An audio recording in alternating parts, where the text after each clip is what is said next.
E quais foram os maiores acertos e erros que você teve nessa jornada de tantas décadas aí no mercado? Eu acho que o principal acerto que eu tive quando eu comecei, e foi um acerto casual, foi de que eu não comecei pelo índice futuro. Eu comecei com ações.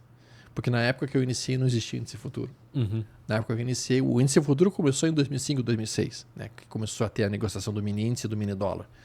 Então isso não existia. O que existia eram ações ou, na pior das hipóteses, opções. Então quando eu comecei direto em ações e posteriormente por opções e depois índice futuro. A maior parte das pessoas hoje começa pelo índice futuro, pelo mini índice, pelas opções e pelos dólares. E esses são os mercados mais difíceis para se começar. São os mais perigosos. São os mais tensos, os mais complexos.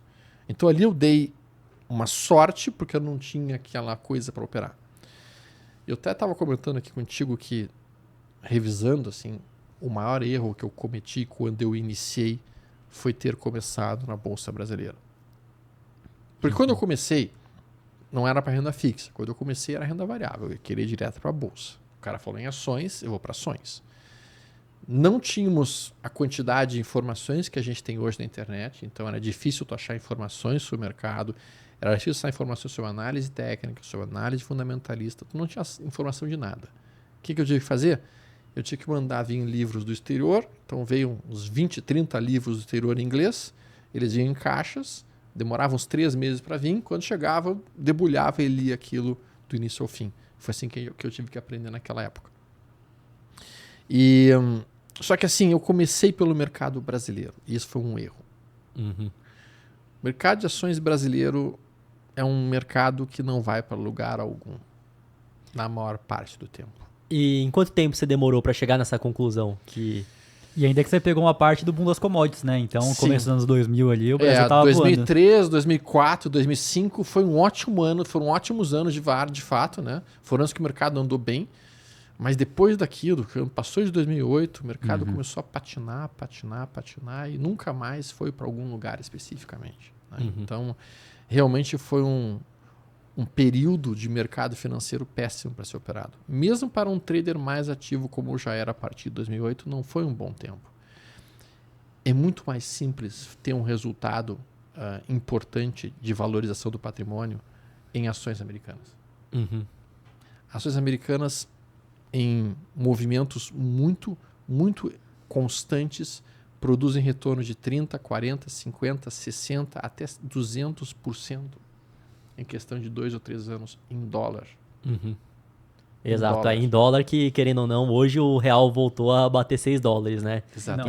O dólar voltou a bater O dólar 6 reais. voltou a voltou a bater ser 6 reais. reais, exato. Sendo que quando você estava iniciando no mercado, o dólar deveria estar ali em 1 e pouco, 2. 1,54. Aham. 1,54 e depois chegou uma época que ele ficou estabilizado ali em 3, 3,5, daí que ele deu essa disparada enlouquecida.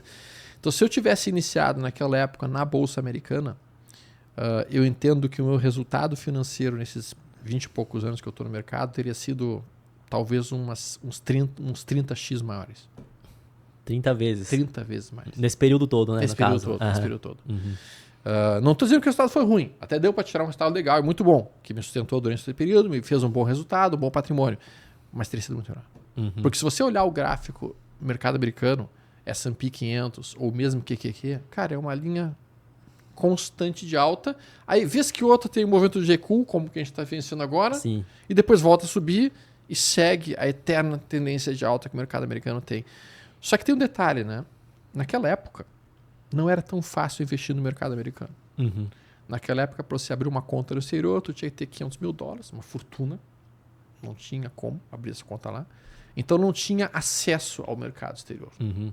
E acredito que não tinha umas BDRs ainda. Não tinha BDRs ainda. Então, tu não tinha acesso a isso. Hoje, graças a Deus, pessoal, vocês, todos nós aqui no Brasil, temos acesso a BDRs, que seriam recibos de ações americanas.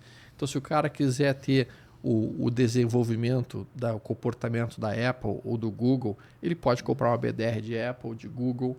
E são BDRs que estão cotadas na faixa de 50, 80, 100 reais. Ou seja, a pessoa consegue fazer essas compras, né? Sim, o IVVB11 também, que acaba IVVB11. replicando o S&P 500. Vai lá, compra um índice, espera, só segura, sem muita dor de cabeça. Exatamente. E esse ponto que tu tocaste é fundamental, pessoal.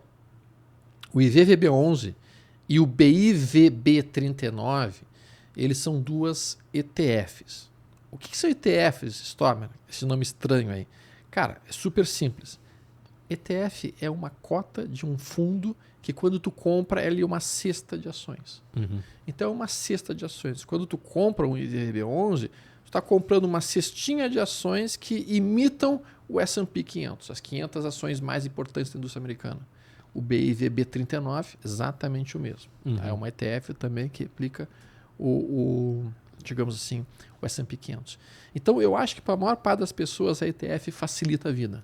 Facilita a vida, porque diversifica, é mais acessível, é mais barato, o valor da cota é um valor da cota que cabe no bolso da maior parte das pessoas, e a pessoa pode ir comprando um pouquinho todos os meses, o que é uma ótima ideia. Sim. Então, começando, se você estivesse começando hoje, você não teria exposição à Bolsa Brasileira, por exemplo? Ou teria algum tipo de exposição? Como que você vê isso agora? Se eu tivesse começando hoje, tá, provavelmente o meu capital que eu fosse destinar para renda variável, eu destinaria em 2 veículos. Primeiro veículo, Bolsa Americana, no caso IVVB11, BIVB39, ou eventualmente algumas ações americanas específicas sob a forma de BDR, ou se a pessoa tiver uma conta lá fora, até mesmo através de uma conta lá fora. E outra parte da renda variável que eu trabalharia, fundos imobiliários. Eu gosto de fundos imobiliários, eu acho que é um veículo interessante em termos de investimento para o brasileiro médio, porque não tem taxa de corretagem, porque oferece algo em torno de 1 a 1,3% ao mês livre de dividendos, livre de imposto de renda. Isso funciona como um complemento de renda muitas vezes, pode funcionar como 13º salário, 14º salário, 15º salário. Então eu gosto de uma parte da meu capital de renda variável ficar em fundos imobiliários aqui no Brasil. Aquele fluxo de caixa que vem mensalmente também, né? Isso pode servir aí para complementar a renda, para aportar também. Que eu vejo que tem aquele fator psicológico, né? Então, você comprou, por exemplo, uma empresa que não paga dividendos ou uma cota de ETF. Sim. Tá caindo, você não tá sendo remunerado em cima de nada, então você só vê o seu patrimônio se desvalorizar, né? Quando tem esse fluxo de caixa mensal, tá caindo, mas eu consigo com dividendo já comprar um pouco mais, né? Então... Exatamente. Esse ponto que você tocou é um aspecto que as pessoas têm que tentar trazer para a sua realidade. Hoje, por exemplo, eu não teria fechado a cirurgia plástica. Lá em 2008, eu entendo que foi um erro que eu cometi. Por que isso? Porque eu poderia ter apenas reduzido o ritmo, eu poderia ter reduzido o número de cirurgias, reduzido a quantidade de pacientes, eu poderia ter administrado melhor isso. Então, uma dica que eu passo para os amigos é: nunca cortem fontes de receita. A gente não corta fonte de receita. A gente tem que cortar custos, tem que cortar gastos. Então, se vocês puderem criar novas fontes de receita todos os dias e fontes de receitas variadas, fundo imobiliário, daqui a pouco o cara pode ter uma ETF que paga dividendos como o DIVD11, que é uma ETF que todos os meses cai um dividendozinho lá na tua conta, livre de imposto de renda também, e aí você pode utilizar esse dinheiro para comprar outras coisas. Daqui a pouco um pouco de stake em criptomoedas. Então o cara vai criando uma série de fontes de receita diferentes e essas fontes de receita vão trazendo dinheiro cada vez mais para o sujeito e não trazendo novas contas.